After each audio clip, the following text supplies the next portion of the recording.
basket, but I'm sure it's going to be something that does what we all need it to do, which is catch discs that we throw towards it, hopefully in fewer throws than the people we're playing against, but that's not always the case with me for sure. I am, on behalf of the PDGA, the 100,000 plus active members we have, all of the inactive members we have, everybody that plays disc golf, I know would, if they could be here, would understand how important where we're standing right now is to our game. 50 years ago, this was the first permanent disc golf course on the planet. And everything that's right. And everything we have seen since really can be said to have started here. So on behalf of the PDGA, on behalf of all disc golf, I consider myself one of the lucky ones, and I think everyone here will be too, will also consider themselves to be lucky to be here to see this event, the 50th anniversary of the first permanent disc golf course, Oak Grove. Thank you.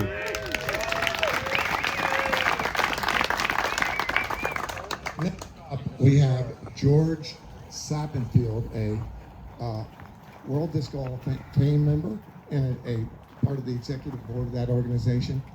And George, as you may know from history, if you read Stansel's book, he's a little disappointed that the target fits in here because he envisioned everybody throwing into a big plot. A big plywood bear. That was his idea. But he will have to live with this. George. Thank you. All right. We are here because of Ed. Because we talked about when we started playing Frisbee golf and all that stuff back in the 60s, we said that for it to really be lasting, Frisbee needed to be a sporting goods item.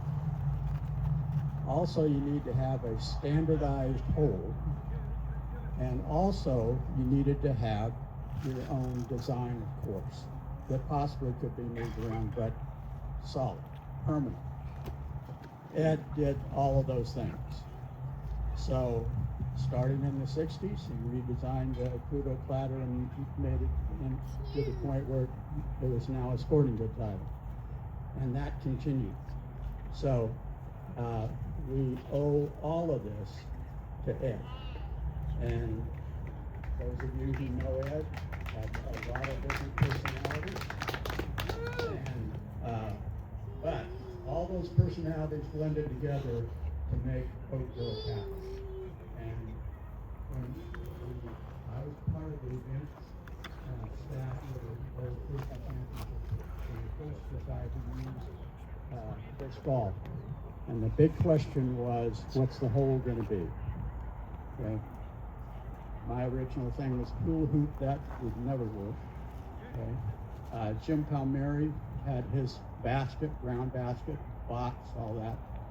That could not work because Ed said Frisbee is not designed to fly vertically. It's designed to fly horizontally.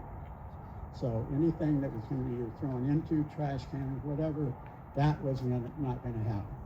So, but it was fun to have that discussion and ended up with the pole. Right? Now I'm going to give you something that you can use for other people who think they know everything there is to know about disc golf. Ask if someone says, oh yeah, Oak Grove. I know Oak Grove. Okay, then ask them in 1975, when the first permanent course went in, how many chains were there on the basket? If they give you a number, you know that they have no clue what they're talking about. So, anyway, have fun. Thanks, Ed, for all you did. And he deserves it. He's all over this place. All right. Thank you, George.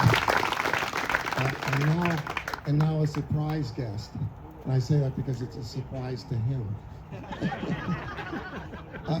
Even though he's generally awkward at public speaking, let's see if John Kirkland can rise to his feet and come out and say a few words about his buddy Ed.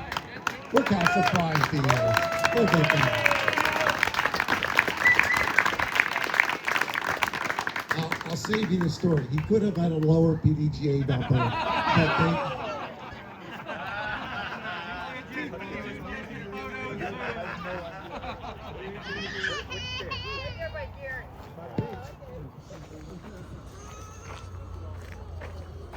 This isn't working with us.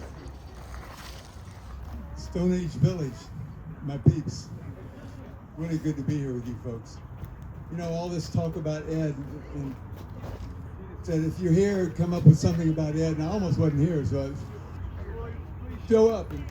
And, Ed was a very interesting guy. He was an alpha. He knew he was an alpha.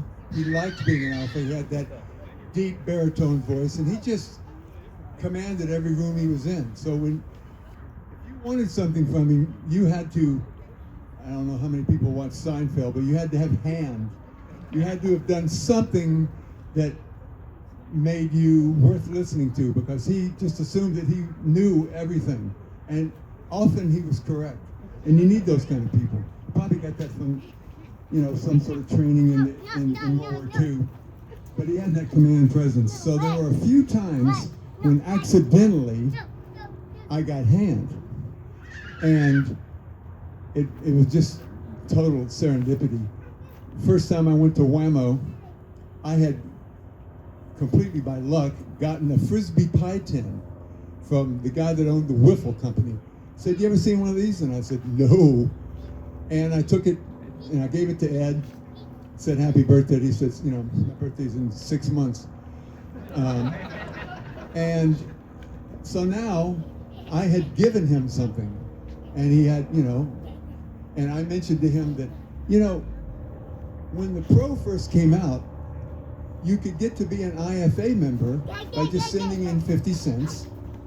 And I sent it in, and I never got anything. He says, "Fear not, my boy." Pulls open a drawer, about number 100 that he had saved.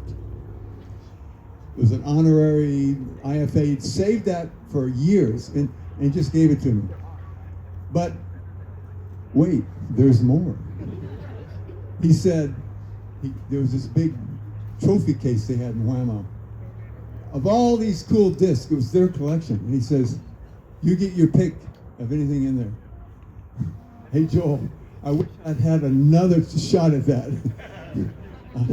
But anyhow, so, and I picked what he called the first Pro. But I was a collector at that point because Roger Barrett talked me into thinking that collecting was really important, whereupon he immediately sold me his collection of 350 discs. Yeah.